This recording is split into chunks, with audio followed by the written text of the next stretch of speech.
Hello everyone, welcome back to this channel English by Akanksha Kumari. Today I am going to discuss about Anglo-Saxon poetry. First, we will discuss about the Anglo-Saxon period in short. Let's start.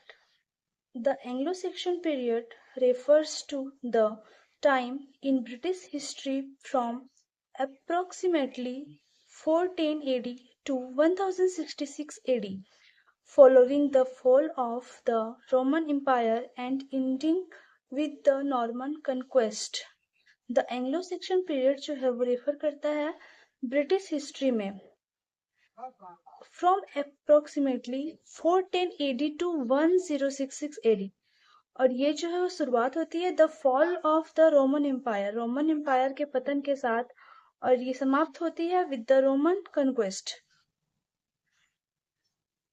The Anglo-Saxons were a group of tribes from what is now Germany, Denmark and the Netherlands. The Anglo-Saxon जो है वो एक group था, tribes का, एक प्रकार की जनजाति का ग्रुप था जो अब है Germany, Denmark and the Netherlands है. The main tribes were the Angles, Saxons and Jutes. जो मुख्य ट्राइब्स थे वे हैं एंगल्स, सेक्शंस एंड ज्यूट्स. ये जनजातियों के नाम है तीन प्रकार के. They came to Britain after the Romans left. ये ब्रिटेन आए थे आफ्टर द रोमन्स लेफ्ट, जब रोमन छोड़कर गए थे 410 एडी के अराउंड में, तब वो आए थे. Invited by local Kings. ये जो ट्राइब्स आए थे वो लोकल किंग्स के द्वारा इनवाइट किए गए थे to help defend against invaders. आक्रमणकारियों के विरुद्ध में लोकल किंग्स ने उन लोगों को बुलाया था उनकी मदद करने के लिए, उन्हें बचाने के लिए. But eventually settled and took over land. लेकिन वे लोग वहां पर सेटल्ड हो गए हैं और वो लैंड पे वो अधिकार कर लिए, वहां पे वो मतलब बस गए. Anglo-Saxon poetry refers to the poetry composed in Old English between the 7th and 11th centuries in early medieval England. Anglo-Saxon poetry जो है refers करता है to the poetry composed in Old English. ये जो ओल्ड इंग्लिश में जो compose किया गया पोएट्री था उसे ही ये रेफर करता है. ये जो पोएट्री है वो सबसे पुरानी पोएट्री है.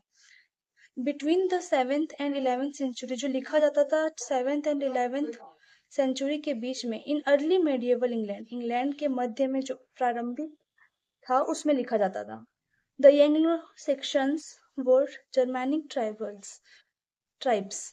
ये जो एंग्लो सेक्शन थे वे जर्मनिक ट्राइब्स थे, जर्मनिक जनजाति थे. The Angles, Saxons and Jutes, ये तीन प्रकार की जो जनजातियां हैं, who migrated from northern Europe. ये जो है वो नॉर्दर्न यूरोप से आए थे, माइग्रेट किए गए थे या माइग्रेट हुए थे. You and settled in Britain, और ब्रिटेन में जाकर के सेटल्ड हो गए थे.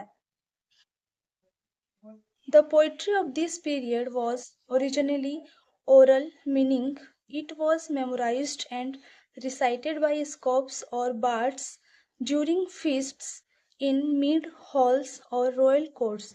इस पीरियड की जो पोइट्री थी वो ओरिजिनली ओरल तरीके से बोली जाती थी, मौखिक होती थी. उस समय ये जो कविताएं हैं वो लिखे नहीं जाते थे, वो सिर्फ बोले जाते थे. कहाँ बोले जाते? रॉयल कोर्ट्स में, मिड हॉल्स में. और उस समय के जो पोएट्स वगैरह थे वो सारे पोएम्स को रिसाइट करते थे. दिस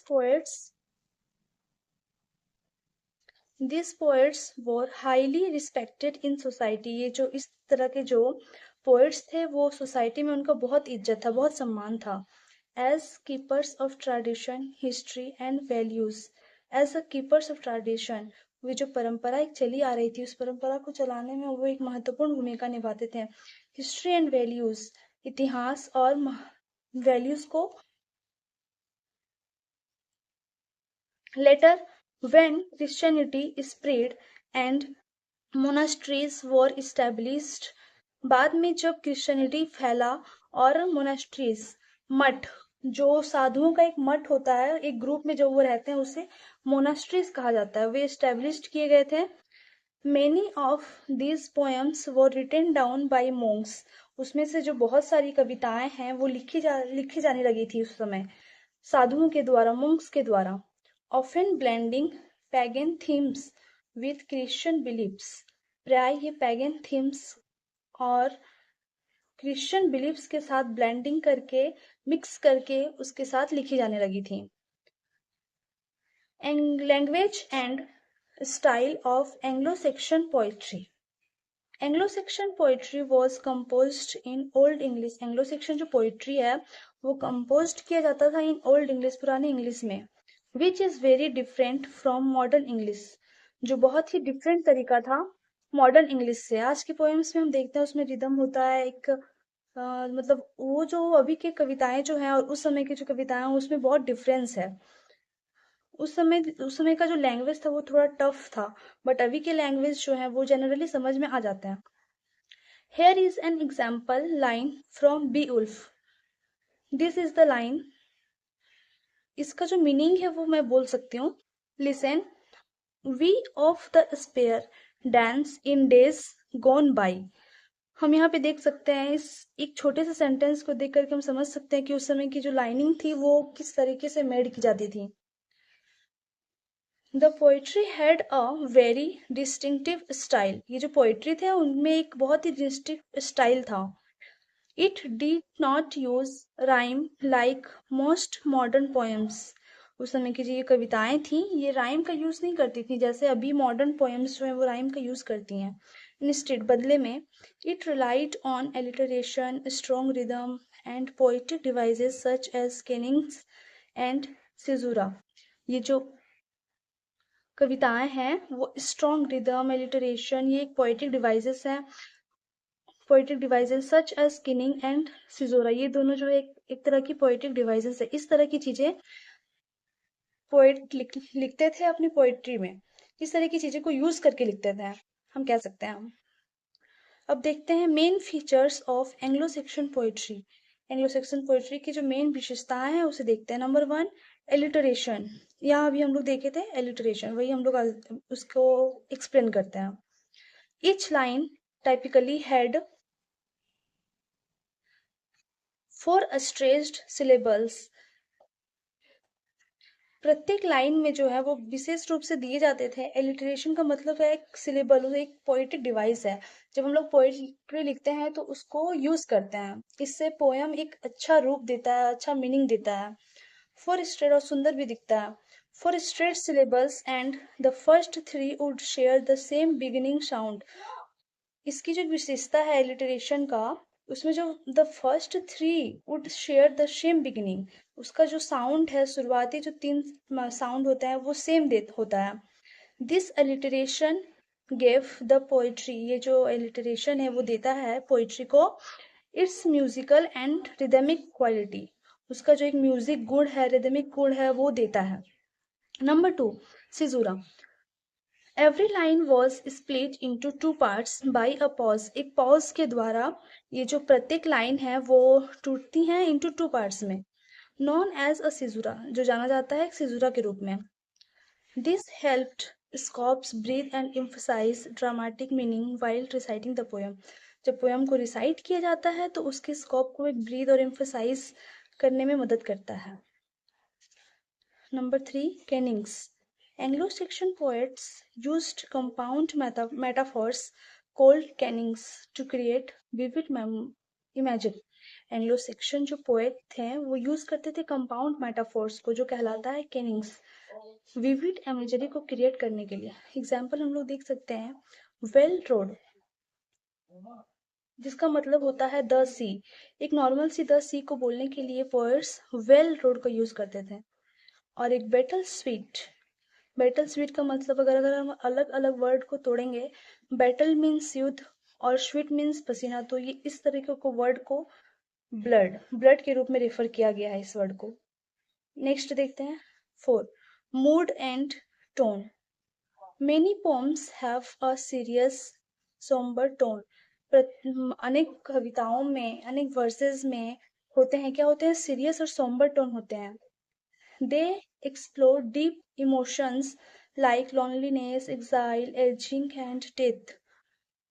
यहाँ पे वे लोग जो थे वो एक्सप्लोर करते थे गहराई को, एक इमोशंस को, लाइक लॉनलीनेस, अकेलापन, एग्जाइल, जो हम लोग कहीं चले जाते हैं किसी चीज को छोड़कर, तो उस चीज को, एजिंग, अपने अवस्थाओं को, एंड डेथ और मृत्यु को। They often reflect the harsh realities of life, वे हमेशा रिफ्लेक्ट करता है एक हार्श रियलिटीज को, जिंदगी की एक हार्श रियलिटी को रिफ्लेक्ट करता है। इन अर्ली मेडिएवल टाइम्स, उस समय के टाइम्स में।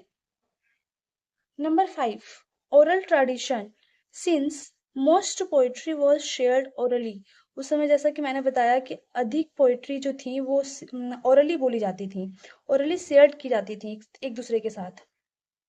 इट वॉज रिपीटेटिव, ये रिपीटेटिव होती थी, फॉर्मोलिक होती थी, एंड इजी टू रिमेम्बर, और उसे याद करने में आसानी होता था। नेक्स्ट देखते हैं हम लोग types of Anglo Saxon poetry. Anglo-Saxon poetry can be grouped into three major categories. Number 1, heroic poetry. This was the most popular form of Old English poetry. ये जो heroic poetry जो एक विशेष कैटेगरी है वो एक मोस्ट पॉपुलर था, old English poetry का एक मोस्ट पॉपुलर फॉर्म था। It focused on warriors, kings and epic battles, ये जो फोकस करता था मेनली वो वॉरियर्स, किंग्स और एपिक बैटल्स के ऊपर फोकस करता था। The best known example is Beowulf, हम बीओल्फ का एग्जाम्पल ले सकते हैं, ये एक बेहतर एग्जाम्पल होगा। The oldest surviving epic in English literature, ये एक ऐसा एग्जाम्पल है जो अभी तक हम लोग इसे इंग्लिश लिटरेचर में पढ़ रहे हैं। It tells the story of Beowulf, ये जो है वो बीउल्फ की कहानी बताता है, जो एक ब्रेव थे, ब्रेव ब्रिटिश हीरो थे, a brave British sorry hero who fights the monster Grendel's vengeful mother and finally in his old age a fire breathing dragon। वो एक ब्रेवर ब्रिटिश हीरो थे जो लड़ते थे मॉन्स्टर ग्रैंडल्स के साथ, और ग्रैंडल्स की वेंगफुल मदर के साथ लड़े थे, and finally in his old age, और अपने ओल्ड एज में अब फायर ब्रीदिंग ड्रैगन के साथ भी लड़े थे। नॉर्मल सी बात है, अगर हम किसी को भी परेशान करेंगे तो उसकी मदर तो शांत रहने वाली नहीं है, तो इसलिए वो भी उन अपने सन के लिए वो लड़ी थी। Number 2, elegiac poetry. These are lyrical poems of sorrow and reflection। ये जो ये जो कैटेगरी है पोएट्री का, वो lyrical poems of sorrow and reflection, और रिफ्लेक्शन और दुख का एक लिरिकल पोएम है, पोएम की विशेषता है सॉरी। दे एक्सप्रेसेस डीप इमोशंस, ये जो है ये डीप इमोशन को एक्सप्रेस करती थी, such as loneliness, loss and longing, अकेलापन को, किसी चीज को जब हम खो देते हैं तो उस वक्त जो महसूस होता है लोश वो, एंड लॉन्गिंग मीन्स लालसा या तड़प, उस चीज को वो लोग मतलब ये जो इलेक्ट्रिक पोइट्री है वो एक्सप्रेस करती थी। एग्जाम्पल, द वाइफ्स लेमेंट, ये एक पोइट्री है, a poem from a woman's point of view, ये जो पोयम है एक वुमेन्स के पॉइंट ऑफ व्यू से है, एक्सप्रेसिंग ग्रीफ, जो एक्सप्रेस करती है अपने दुख को, अपनी पीड़ा को, after being separated from her husband, अपने हस्बैंड से अलग होने के बाद जो वो एक महिला अपनी दुख और पीड़ा को व्यक्त कर रही हैं। Number 3, religious poetry. With the spread of Christianity, many poems were influenced by Christian beliefs। Christianity के स्प्रेड के साथ मेनी पोएम्स जो हैं वो इन्फ्लुएंस्ड, प्रभावित हुए थे बाय क्रिश्चियन बिलीफ्स, क्रिश्चियन विश्वास के साथ, उसके जो क्रिश्चियन बिलीफ होता है, जो मान्यताएं होती हैं उसके साथ। They told stories from the Bible, वे स्टोरियस मतलब कहानियां सुनाया करते थे फ्रॉम द बाइबल, बाइबल से, described the lives of saints, और साधु संतों के जीवन को डिस्क्राइब करते थे, और ऑफर्ड स्पिरिचुअल लेसन, आध्यात्मिक पार्ट को वे लोग ऑफर भी करते थे। Example, the dream of the rood, ये एक पोइट्री है, रिलीजियस पोइट्री है ना। हम लोग देखते हैं famous poets of the Anglo Saxon era. Although many Anglo-Saxon poets remain unknown, two are particularly famous. वैसे तो इसमें एंग्लो सेक्सन पोइट्री में उस वक्त के समय में बहुत सारे तो पोएट्स नहीं जाने जाते हैं, बट उसमें से कुछ दो ही पोएट्स को ज्यादा हम लोग पढ़ते हैं। देखते हैं number 1, Caedmon, the first named English poet. इन्हें एक फर्स्ट नेम्ड इंग्लिश पोएट के रूप में जाना जाता है, जो इंग्लिश में पहली बार इनका नाम आया है, first time. He is known for religious hymns, way religious hymns के लिए जाने जाते हैं। हिज लाइफ शोज, उनका जो जीवन है वो दिखाता है, how inspiration and faith can give someone a voice. उनका लाइफ हमें दिखाता है कि किस तरीके से एक इंस्पिरेशन और विश्वास, फेथ किसी को दे सकता है, किसी को आवाज दे सकता है, जबकि उसके पास कुछ ना हो, फिर भी उसे एक आवाज दे सकता है इनका poetry. Even when they feel they have none, उनके पास जब कुछ ना हो तब भी वो उसे मतलब उसे आवाज दे सकता है। His most famous work is Caedmon's hymns, इनका जो महत्वपूर्ण कार्य है, वर्क है, वो है Caedmon's hymns. Number 2, Cynewulf, another important poet. अन्य जो एक पोएट है, known for writing religious poem, वो भी जाने जाते हैं रिलीजियस पोएम के लिए ही। He often signed his name using unique letters, वे भी जो है वो अक्सर अपनी वर्स में छुपे हुए रूप में लिखते थे, अपना जो साइन देते हैं वो देते थे एक हिडन रूप में इन हिज वर्सेस, और वो जो यूज करते थे उसका नाम था यूनिक लेटर्स।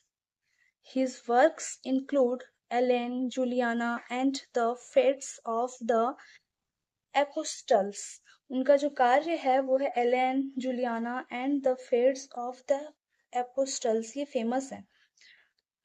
नाउ गाइस, अब हम लोग कंक्लूजन देख लेते हैं एक बार। Anglo Saxon poetry captures the fears, hopes, struggles and beliefs of people. Anglo Saxon जो पोएट्री है वो कैप्चर करता है डर को, उम्मीद को, संघर्ष को, इन मान्यताओं को, लोगों के मान्यताओं को। हु लिव्ड, जो जीते थे, मोर देन 1,000 years ago, हजारों हजारों साल पहले जब लोग जीते थे, उस समय के लोगों का स्ट्रगल्स, होप्स, फियर्स को ये जो एंग्लो सेक्सन पोएट्री है वो कैप्चर करता है। यहाँ पे ये एंड होता है। अगर वीडियो अच्छी लगी हो तो please like and subscribe, and thank you for watching my video.